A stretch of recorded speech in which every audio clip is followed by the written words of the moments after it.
Strawberry চাষ করে ভাগ্য বদলেছে কেবল অপারেটর মঞ্জুরুল ইসলামের। ৩ বিঘা জমিতে চাষ করা স্ট্রবেরি বিক্রি করেই লাখপতি তিনি। আমি এখন পর্যন্ত আপনার এই বছরে ২ লাখ টাকা মতো বিক্রি হয়েছে।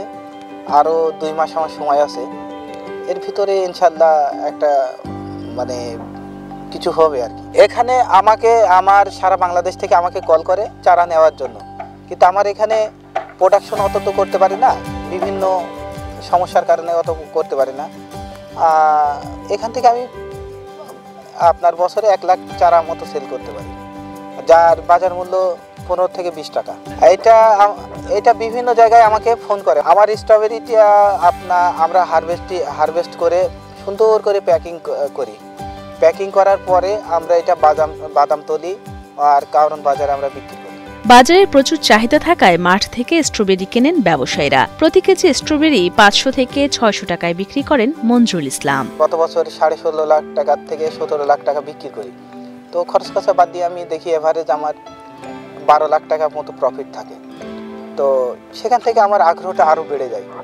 তো এই বছর আমি ৩.৫ বিঘা মতো করেছি। এখন আশা রাখি এখান থেকে ভালো একটা প্রফিট হবে আমার। ২০২১ সালে শখের বশে বাড়ির ছাদে স্ট্রবেরি চাষ করেছিলেন মেহেরপুরের মুজিবনগর উপজেলার জয়পুর গ্রামের মঞ্জুরুল ইসলাম। ভালো ফলন পাওয়ায় ৩ বিঘা জমিতে শুরু করেন স্ট্রবেরি চাষ। তখন থেকে আর পেছনে ফিরে তাকাতে হয়নি তাকে। আমি রাজশাহী এক কৃষকের কাছ থেকে ৫০টা মতো চারা নিয়ে এসে আমি লাগাই, ছাদে না লাগিয়ে আমি মাটিতে লাগাই ১ কাঠা জমির উপরে।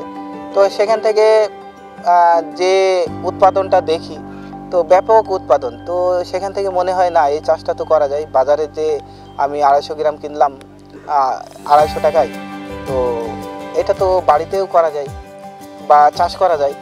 সেখান থেকে আমার আগ্রহটা বাড়ে। মঞ্জুরুলের সফলতা দেখে স্ট্রবেরি চাষে আগ্রহী হচ্ছেন এলাকার অনেকে। স্ট্রবেরি চাষের প্রসারতা আরও বৃদ্ধি করতে কৃষকদের সব ধরনের প্রশিক্ষণ দেয়া হবে বলে জানিয়েছে কৃষি বিভাগ। গত কয়েক বছর যাবৎ চেষ্টা করছি স্ট্রবেরি মাঠে চাষ করার জন্য। গত বছরের আগের বছরে মানে ২০২২-২৩ অর্থ বছরে এই জয়পুরেই কয়েকজন চাষি পার্টনারশিপ হিসাবে ৪ বিঘা মতো চাষ করেছিল। তবে সেখানে সাফল্যতা আসেনি, সামান্য একটু ছিল, নষ্ট হয়ে গিয়েছিল, গাছ মারা গিয়েছিল, তাতে খুব বেশি সাফল্য আসেনি। তবে লস হয়নি, লসের পরিমাণটা যে হয়েছিল তা না, লস হয়নি, তবে সামান্য একটু লাভ হয়েছিল, মানে পর্যাপ্ত পরিমাণে লাভ হয়নি। তারপরের বছরে আমরা চেষ্টা করছি যে এটা যেহেতু লস হয়নি আরও উন্নতি করার জন্য আমরা চেষ্টা করছি। এখন এই যে মঞ্জুর আমাদের যে কৃষক ভাই, এই কৃষক ভাইকে দিয়ে আমরা উদ্বুদ্ধ করে গত ২৩-২৪ অর্থ বছরে ১.৫ বিঘা মতো জমি চাষ করা হয়েছিল। এতে তার টোটালি ৩ লাখ ৩.৫ লাখ টাকা মতো খরচ হয়েছিল, কিন্তু সর্বশেষ বিক্রির হিসাব নিকাশ করার পরে ১৪-১৫ লাখ টাকা মতো হয়েছিল।